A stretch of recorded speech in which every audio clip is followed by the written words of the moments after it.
In this question given a raised to x is equal to b, b raised to y is equal to c, c raised to z equal to a. Given equation number 1, equation number 2 and equation number 3. From 2 and 3,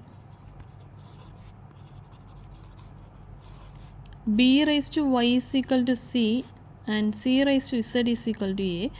Then we can replace c by b raised to y, that is b raised to y raised to b raised to y raised to z is equal to a, that is instead of c we can replace b raised to y, then we can write it as b raised to y into z is equal to a, that is exponential form a raised to m raised to n is a raised to m into n എന്നാണ്. So b raised to y into z is equal to a. Then equation number 4.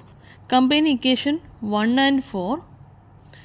We get a raised to x is equal to b.